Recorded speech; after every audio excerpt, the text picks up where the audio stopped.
வணக்கம் எவ்ரிஒன். இந்த வீடியோவில் நான் பார்க்க போகிறது மார்ஸ் பிரைட் பார்ட் 1 and 2ல் மார்ஸ் பிரைட் எப்படி உருவானது, அதோட முதல் 2 அரசர்களையும் பார்த்தோம். ஆனால் இந்த கதை 1998 இருந்து தொடங்குது. 1998 ஸ்கார் அண்ட் ஸ்க்ரவியோட ஆட்சியிலிருந்து 2012 முடிவில் ரோமியோ அண்ட் கிளவுட் ஆட்சி வர மார்ஸ் பிரைடில் எத்தனை அரசர்கள் மாற்றப்பட்டாங்க, எத்தனை சண்டைகள், காதல்கள், கொலைகள், பிரிவுகள், சோகங்கள் நடந்ததுங்கிறதையும், அப்புறம் முக்கியமாக ஏன் மார்ஸ் பிரைடுக்கு விஷம் கொடுக்கப்பட்டது அப்படிங்கிறதையும் இந்த வீடியோவில் பார்க்க போகிறோம். வாங்க வீடியோக்குள்ளே போகலாம். கிழக்கு ஆப்பிரிக்காவில் கென்யாவோட தென்மேற்கு பகுதியில் இருக்கிற முஷியாரா மார்ஸ் அப்படிங்கிற இடத்துல வாழ்ந்துகிட்டு இருக்க ஒரு சிங்க கூட்டம் தான் மார்ஸ் பிரைடு. 1998 2 அரசர்களால் இது ஆளப்பட்டது. ஒன்று ஸ்கார், இன்னொன்று ஸ்க்ரஃபி. ஸ்காரை எடுத்துக்கிட்டோம்னா கருப்பு பிடரி முடியோட கம்பீரமான மிகப்பெரிய உருவத்தோடு இருந்தது. ஆனால் ஸ்க்ரஃபிக்கு அதிகமாக பிடரி முடி இருக்காது, அதுக்கு கடைசி வர வளரவும் இல்லை. ஸோ ஸ்கார் பக்கத்தில் ஸ்க்ரஃபி கொஞ்சம் சின்ன உருவமாக தெரியும். ஆனால் சைஸை பார்த்து எடை போடக்கூடாது. ஸ்கார் பிடரி முடியோட ஹேண்ட்ஸமாக ஒரு அரசனுக்குரிய லுக்கில் இருந்தாலும் அது ஒரு பயந்தாங்கொலி. எந்த ஒரு விஷயத்தையும் அது தைரியமாக ஃபேஸ் பண்ணாது. ஆனால் ஸ்க்ரஃபி அப்படி இல்லை, அது ரொம்ப தைரியமானது, ஆபத்தானதும் கூட. எந்த ஒரு சுச்சுவேஷனையும் அது நேருக்கு நேராக ஃபேஸ் பண்ணும். ஒரு டைம் பஃபலோஸ் எல்லாம் சேர்ந்து மார்ஸ் பிரைடை சுற்று போட்டுருச்சு. பிரைடோட 11 குட்டிகளும் ஆபத்தில் இருந்தது. பெண் சிங்கங்களால் எதுவுமே பண்ண முடியல. ஸ்காரும் பஃபலோவை ஏற்று சண்டை போடாமல் அங்கேருந்து பின் வாங்கிடுச்சு. கடைசியில் ஸ்க்ரஃபி தான் பஃபலோஸை விரட்டி அந்த சுச்சுவேஷனை சமாளிச்சுது. இருந்தும் கூட பிரைடோட ஒரு குட்டி பஃபலோஸால் கொல்லப்பட்டது. ஆனால் ஸ்க்ரஃபி இல்லைன்னா நிலைமை இன்னும் மோசமாயிருக்க வாய்ப்பு இருக்குது. இந்த ஒரு சம்பவத்தில் இருந்தே ஸ்கார் அண்ட் ஸ்க்ரஃபியோட கேரக்டரை புரிஞ்சுக்கலாம். மார்ஸ் பிரைடுக்கு ஒரு வலிமையான முக்கியமான அரசனாக இருந்த ஸ்க்ரஃபி ஒரு மோசமான விஷயத்தை சந்திக்குது. அதுதான் அதோட மரணம். 1999 ஸ்க்ரஃபி மாசாய் மாரா ரிசர்வ்லேருந்து வெளியே போய் வேற ஒரு பிரைடை சேர்ந்த ஒரு பெண் சிங்கத்தோடு சேர்ந்து மாசாய் மக்களோட ஒரு பசுவை கொண்டுடுது. பதிலுக்கு அவங்க ஈட்டியால் ஸ்க்ரஃபியோட உயிரியே எடுத்துட்டாங்க. ஸ்க்ரஃபி இறந்துருச்சு. 2000வது வருஷத்தில் ஸ்கார் மட்டும் தனியாக இருந்து பிரைடை பாதுகாத்துச்சு. ஸ்க்ரஃபி இருந்தப்பயே பயந்தாங்குழியாக இருந்த ஸ்கார் இப்போது அதுவும் இல்லாதால ரொம்ப வீக் ஆகிடுச்சு. அதுக்கு பதட்டமும் பயமும் அதிகமாகுது. பிரைடை இனிமேல் நம்மளால் பார்த்துக்க முடியாதுன்னு அதுக்கு தோணிருக்கலாம். அதனால தான் மார்ஸ் பிரைடுக்குள்ளே வந்து ஹைனஸ் தொல்லை கொடுக்கும்போது கூட ஸ்கார் எதுவுமே பண்ணாமல் அமைதியாக இருந்தது. பிரைடோட இளம் ஆண் சிங்கங்கள் தான் ஹைனஸை விரட்டிச்சு. பிரைடோட அரசன் தான் அப்படிங்கிறத மறந்து பிரைடுக்குள்ளே ஓடி ஒளிஞ்சிக்கிச்சு. பயத்தில் பிரைடில் இருந்த பெண் சிங்கங்கள் கூடவும் இளம் ஆண் சிங்கங்கள் கூடவும் நெருக்கமாக பழக ஆரம்பிச்சது. ஏன்னா ஏதாச்சும் ஆபத்து வந்தால் அதுங்க நம்மளை காப்பாற்றணும்னு அதுக்கு தோணிருக்கலாம். இப்படி ஸ்கார் பிரைடில் ரொம்ப வீக்கானதால் அதெல்லாம் ரொம்ப நாள் பிரைடில் நீடிக்க முடியாதுன்னு கெஸ் பண்ணப்பட்டது. அதே மாதிரி தான் நடந்ததும் கூட. டோபி பிளைன்ஸில் இருந்து 2 நாடோடிகள் மார்ஸ் பிரைடோட எல்லைக்குள்ளே வருது. ஒன்று சிம்பா, இன்னொன்று பிளண்டி. அதுங்களுக்கு மார்ஸ் பிரைடோட அரியானை வேணுங்கிறதுல உறுதியாக இருக்குது. பிரைடோட எல்லைக்குள்ளே நுழைஞ்ச உடனே ரொம்ப ஆட்டம் போட்டுட்டு இருந்த ஹைனாஸை சிம்பாவும் பிளண்டியும் பார்க்குது. அதுங்களை பயங்கரமாக ஆக்ரோஷத்தோட விரட்டி தாக்குது. ஒரு ஹைனாவை சிம்பா கொன்னேப்பிச்சு. இது மூலமாக மார்ஸ் பிரைடு இனிமேல் எங்களுக்கு சொந்தம், இனிமேல் நீங்கள் இங்கே ஆட்டம் போடக்கூடாதுன்னு ஹைனாஸ் கிட்ட சொன்ன மாதிரி இருந்தது. சிம்பான் பிளண்டியால் ஸ்கார் மார்ஸ் பிரைடில் இருந்து துரத்தப்பட்டுருச்சு. சிம்பாவும் பிளண்டியும் மார்ஸ் பிரைடோட புது அரசர்களாக 2000வது வருஷத்தில் அரியணை ஏறிச்சு. சிம்பாவும் பிளண்டியும் முடிஞ்ச அளவு நல்லா தான் பிரைடை வழிநடத்தி கொண்டு போச்சு. ஆனால் ஒரு திடீர் திருப்பமாக காட்டெருமையை வேட்டையாடும் போது காட்டெருமையால் தாக்கப்பட்ட பிளண்டி சீக்கிரமே இறந்து போச்சு. ஒற்றை ஆண் சிங்கமாக மார்ஸ் பிரைடோட மொத்த சுமையும் சிம்பா தலையில் விழுந்தது. எதிரிகளோட எண்ணிக்கை அதிகமானதால் அதுக்கும் பயம் இருக்க தான் செஞ்சுது. முடிஞ்சளவு சிம்பா மார்ஸ் பிரைடை பாதுகாத்துது. ஒற்றை அரசனாக இருந்துகிட்டு இருந்தது. தன்னோட பிரதர் தன்னை விட்டு போனாலும் அதோட தன்னம்பிக்கை மட்டும் அதை விட்டு போகவே இல்லை. இப்படி இருக்கும்போது தான் சிம்பாவால் பெண் சிங்கமான பிபி பிரெக்னென்ட் ஆக்கப்பட்டது. பிபிங்கிறது வேற யாரும் இல்லை, முன்னாடி சொன்ன மாதிரி 1998 காட்டெருமை தாக்குதலிருந்து ஸ்க்ரஃபியால் காப்பாற்றப்பட்ட குட்டிகளில் பிபியும் ஒன்று. முக்கியமாக ஸ்காரோட பொண்ணு தான் பிபி. அதே மாதிரி ஒயிட் ஐ, லிஸ்பி, ரெட்டும் காட்டெருமை தாக்குதலிருந்து தப்பிச்ச குட்டிங்க தான். இப்போது இதுங்க 4 ஒரு அழகான பெண் சிங்கங்களாக மாறி இருக்கு. பிபி பிரெக்னெண்ட்டாக இருந்ததால் குட்டிகளை பெற்றெடுக்க அது பிரைட்லேருந்து தனியாக போனது. 2 அழகான குட்டிகளை பெற்றெடுத்தது. சில மாதங்கள் அது பிரைட்லேருந்து தனியாக தான் வாழ்ந்துகிட்டு இருந்தது. அப்போது தான் பிபிக்கு ஒரு அதிர்ச்சி காத்திருந்தது. 2 நாடோடிகள், ஒன்று காலிங்கிற நாச்சும் இன்னொன்று லைட் மேல். இதுங்க 2 மார்ஸ் பிரைடை கைப்பற்ற வந்ததுங்க. ஆனால் இதுங்க ஃபஸ்ட்டு பார்த்தது தனியாக இருந்த பிபியையும் அதோட 2 குட்டிகளையும் தான். 2 ஸ்ட்ராங்காக இருந்ததால் பிபிஐ எப்படியோ சமாளித்து அதோட 2 குட்டிகளையும் கொண்டுடுச்சுங்க. குட்டியை கொண்ட கையோடையே சிம்பா தான் இதுங்களோட நெக்ஸ்ட் டார்கெட்டாக இருந்தது. இதுங்க நடந்து வந்த தோரணையும் பார்வையும் சிம்பாவை ஒரு வழி ஆக்கிடலாம் அப்படிங்கிற எண்ணத்தோட வந்த மாதிரி இருந்தது. ரொம்ப நேரமாக தான் பின்னாடி வந்துக்கிட்டு இருக்கிற நாச்சியும் லைட் மேலேயும் கவனிக்காத சிம்பா அதுங்க ரெண்டையும் பார்த்த உடனே அங்கேருந்து ஒரே ஓட்டமாக ஓடிடுச்சு.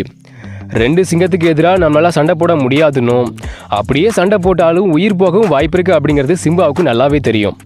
அதனால தான் உயிர் தான் ரொம்ப முக்கியம்ட்டு அங்கேருந்து அது ஓடிடுச்சு. இப்படி தான் 2004 மார்ச் பைடில் சிம்பாவோட ஆட்சி முடிஞ்சு நாச் அண்ட் லைட் மேலோட ஆட்சி ஆரம்பிச்சுது. பிபியோட குட்டிகளை அதுங்க கொண்டுட்டதால மறுபடியும் மற்ற 3 ஃபீமேல்ஸ் கூட பிபி சேர்ந்துக்குச்சு. 4 ஃபீமேல்ஸும் நாச் அண்ட் லைட் மேலோட ஆட்சியை ஏற்றுக்குச்சு. ஸோ மார்ச் பைடோட புது அரசலுக்கெல்லாம் நாச்சும் லைட் மேலும் தங்களோட ஆட்சியை தொடங்கிச்சு. எப்படி ஸ்காரை விரட்டி விட்டுட்டு சிம்பாவும் பிளண்டியும் ஆட்சியை பிடிச்சதோ அதே மாதிரி சிம்பாவை துரத்தி விட்டுட்டு நாச்சும் லைட் மேலும் ஆட்சியை பிடிச்சிருக்கு. மார்ச் பைடை நாச்சும் லைட் மேலும் கைப்பற்றும் போது அதில் 6 பெண் சிங்கங்கள் இருந்தது. அதில் 4 பெண் சிங்கங்கள் எதுன்னு உங்களுக்கே தெரியும். பிபி, லிஸ்பி, ஒயிட் ஐ, அப்புறம் ரெட். இதுங்க தான் அது. அப்புறம் இன்னும் 2 இளம் பெண் சிங்கங்கள் இருந்தது. ஒன்று சாம், இன்னொன்று சியானா. இதுங்க ரெண்டுமே ரெட்டோட குட்டியாக இருக்கலாம்னு கெஸ் பண்ணப்படுது. சாமும் சியானாவும் சேர்ந்து 8 குட்டிகளுக்கு அம்மாவாக இருந்தது. அந்த 8 குட்டிகளும் 18 மாத வயசில் இருந்தது. இப்போ விஷயம் என்னென்னா, ப்ரைடில் குட்டிகள் இருக்கும்போது நாடோடிகளை பெண் சிங்கங்கள் ஏற்றுக்காதுன்னு நமக்கு தெரியும். ஆனால் அதே நேரத்தில் நாச்சும் லைட் மேலும் வலிமையாக இருந்ததால் பெண் சிங்கங்களால் அதுங்க ரெண்டையும் ப்ரைட்லேருந்து துரத்த முடியலை. ஸோ ப்ரைட் 2ஆக பிரிக்கப்பட்டது.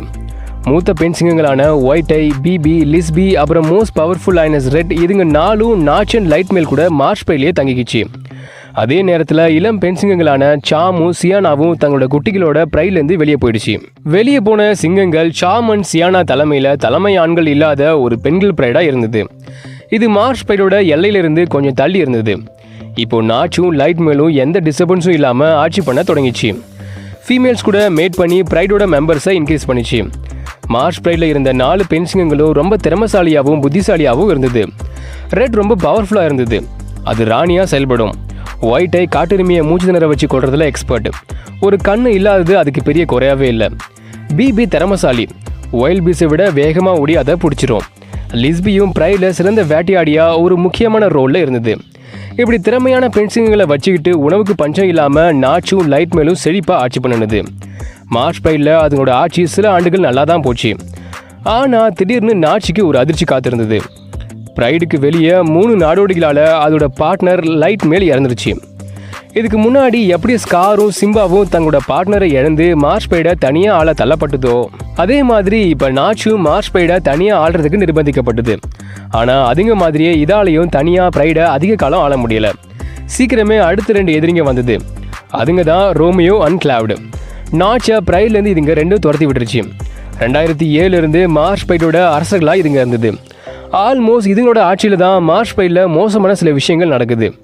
அந்த மோசமான விஷயங்கள் மற்ற சிங்கங்களால் இல்லை, மனிதர்களால் நடந்தது. ஒரு காலத்தில் தங்களோட மாடுகளை சிங்கங்கள் சாப்பிடுதுன்னா அந்த சிங்கத்தை ஈட்டியால் கொல்றது தான் மாசாய் மக்கள் வழக்கமாக வச்சுருந்தாங்க. ஆனால் இப்போ அவங்க எக்ஸ்ட்ரீம் லெவலில் யோசிக்க ஆரம்பிச்சிட்டாங்க. எதுக்கு அந்த ஒரு சிங்கத்தை மட்டும் கொல்லணும், மொத்தமாக கூண்டோட எல்லா சிங்கத்தையும் கொண்டுடலாமேன்னு ஒரு பிளான் பண்ணுறாங்க. என்னென்னா மாசாய் மாரா ரிசர்வ் பகலில் டூரிஸ்ட் பிளேஸாக இருக்கும். ஆனால் நைட்டில் மாசாய் மக்களோட மாடுகள் மேய்கிற இடமா இருக்கும். மோஸ்ட்லி சிங்கங்கள் மாசாய் மக்களோட மாடுகளை வேட்டையாடாது. ஆனால் வறட்சியால் ஏற்படுற மைக்ரேஷனால் மொத்த வைல்ட் பீஸ் ஜீப்ராஸோட மந்தையும் தெற்கு செரங்கட்டிக்கு போயிடும். ஸோ மாசாய் மாராவில் வசிக்கிற சிங்கங்களுக்கு உணவு பற்றாக்குறை ஏற்படும். இந்த டைமில் தான் இதுங்க நைட்டில் மேய்கிற மாசாய் மக்களோட மாடுகளை வேட்டையாடும். வேட்டையாடிட்டு சாப்பிட்டுட்டு மிச்சத்தை அப்படியே விட்டுட்டு சிங்கங்கள் போயிடும். மறுபடியும் காலையில் விட்டுட்டு போன மிச்சத்தை சாப்பிட வரும். இதை நல்லா தெரிஞ்சு வச்சுக்கிட்ட மாசாய் மக்கள் என்ன பண்ணுறாங்கன்னா, சிங்கங்கள் சாப்பிட்டுட்டு விட்டுட்டு போன இறைச்சியில் கார்போஃபியூரன் அப்படிங்கிற நச்சுத்தன்மை வாய்ந்த பூச்சிக்கொல்லியை கலக்கிறாங்க. பாய்சன் கலந்து அந்த இறைச்சியை மறுபடியும் சிங்கங்கள் சாப்பிடும்போது சிங்கங்கள் இறந்துடுது. சிங்கங்கள் மட்டும் இல்லாமல் அந்த இறைச்சியை சாப்பிட்ற எல்லா விலங்குகளும் இறந்துடுது. முக்கியமாக வல்ச்சர்ஸ் அதிகமாக பாதிக்கப்பட்டது. ஏன்னா சிங்கங்கள் வேட்டையாடுற மிச்ச மீதியை அதுங்க தான் அதிகமாக சாப்பிட்றதால கிட்டத்தட்ட 200க்கு அதிகமான வல்ச்சர்ஸ் மாசாய் மாராவில் இறந்துருச்சு. இப்படி விஷம் வச்சதால வல்ச்சர்ஸோட எண்ணிக்கையில் 60% குறைஞ்சிடுச்சு. சரி, இந்த மாதிரியான விஷயங்கள் இனிமேல் நடக்காமல் ஏதாச்சும் பண்ணுங்கப்பா அப்படின்னு கென்யா கவர்மெண்ட் கிட்ட கேட்டால் அவங்க இதை பெருசாக கண்டுக்கவே இல்லை. துளி கூட அக்கறையும் இல்லை. சில அமைப்புகள் மாசாய் மக்கள் கிட்ட இனிமேல் இந்த மாதிரி நடக்காமல் பார்த்துக்கோங்கன்னு அவேர்னஸை உண்டாக்குனாங்க. ஆனால் அதுவும் பெருசாக கை கொடுக்கல. சிங்கங்களுக்கு விஷம் வைக்கிறது இப்போ வரைக்கும் நடந்துக்கிட்டு தான் இருக்குது. இப்படி விஷம் வச்சதால மார்ச் பைடோட ஃபேமஸான சில சிங்கங்கள் இறந்து போச்சு. 2009 2012 இடைப்பட்ட காலத்தில், அதாவது ரோமியோவும் கிளவுடியும் ஆட்சி பண்ண காலத்தில் மார்ச் பைடோட ஃபேமஸான 3 சிங்கங்கள் கொல்லப்பட்டது. ஒயிட் ஐயும் லிஸ்பையும் மாசாய் மக்களால் ஈட்டியால் கொல்லப்பட்டது. ரெட்டும் அதோட 3 குட்டிகளும் விஷம் வச்சு கொல்லப்பட்டது. தன்னோட சகோதரிகளை இழந்த பிபி சோகத்தோட உச்சிக்கே போயிடுச்சு. இப்படி தான் 1998 இருந்து 2012 வரை பல அரசர்களையும் சண்டைகளையும் காதல்களையும் பிரிவுகளையும் மாற்றங்களையும் சோகங்களையும் மார்ஸ் படி சந்திச்சுது. ஓகே, இதோட இந்த வீடியோவை முடிக்கிறது நான் உங்களா இருக்கேன். இந்த வீடியோ பிடிச்சி லைக் பண்ணுங்கள், ஷேர் பண்ணுங்கள். மார்ஸ் பைடை பற்றியும் இந்த வீடியோவை பற்றியும் உங்களோட கருத்துக்கள் என்ன அப்படின்னு கமெண்ட் பண்ணுங்கள். மறக்காம பயோ சேனலுக்கு சப்ஸ்கிரைப் பண்ணுங்கள். நெக்ஸ்ட் வீடியோவில் மீட் பண்ணலாம். தேங்க்யூ.